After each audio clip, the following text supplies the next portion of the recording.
Hello guys, sa mga gustong pumunta ng Australia at saka first time nyo pang pumunta ng Australia, may tips ako para sa inyo. Kagaya ko, first time din, bumili ako ng Opal card kasi wala yung sister ko, nagtatrabaho sila, so yung sasakyan dala nila. Ayan, so kapag gusto nyong mag-bus at saka train, ayan, kailangan nyong bumili ng Opal card. So pagkabili nyo nito, meron tong $20, $50 at saka $100. So depende na yun kung magkano yung gusto nyong i-avail nito. Pagkatapos itong Opal card, ginagamit nyo sa pagsakay ng bus at saka train. So itatap in nyo lang yan.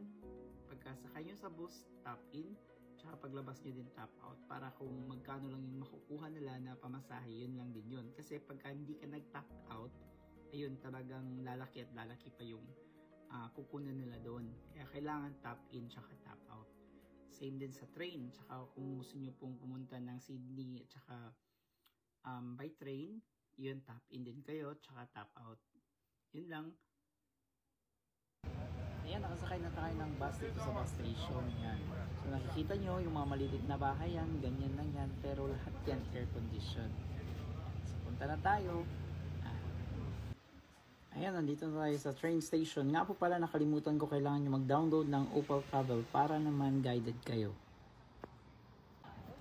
Ayan, maglalakad-lakad tayo. Tingnan natin kung saan tayo pupunta nito. Siyempre, mayroon din tayong Australia itinerary, pero hindi ko nadala. Nakalimutan ko. So, yun. Lakad-lakad na lang tayo dito. Tingnan natin kung saan tayo patutungo. Siya nga pala, malapit lang pala dito yung town hall sa Queen Victoria. Ngayon, Queen Victoria, una-una natin pupuntahan. Sige, maglakad-lakad na tayo. Sige.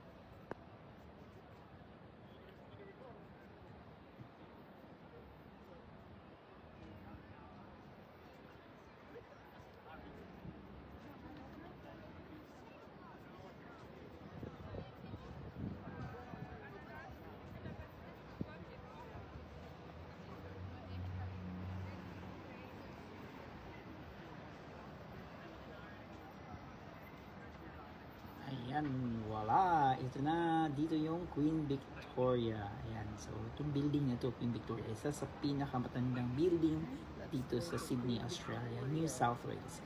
Ayan, so pasok tayo, gala tayo dito sa loob. Tingnan natin kung anong mga makikita natin dito at saka gaano kaganda ang Queen Victoria.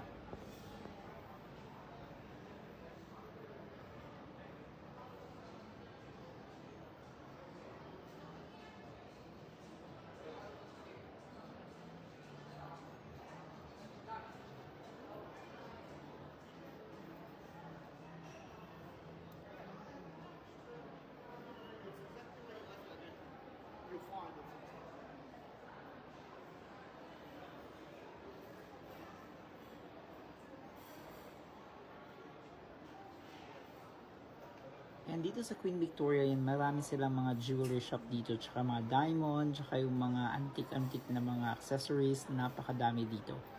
Tsaka sobrang mahal din. Ayan, so akyat tayo, tingnan natin kung anong meron dun sa taas. May mga kainan din pala dito, so yun. Tsaka gala-gala lang tayo. Sige.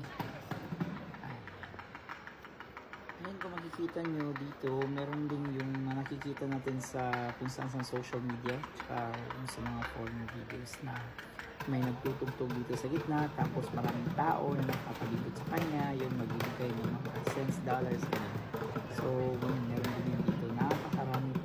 Ngayon, medyo konti pa lang yung tao kasi maaga-aga pa lang, sa 3 o'clock pa lang.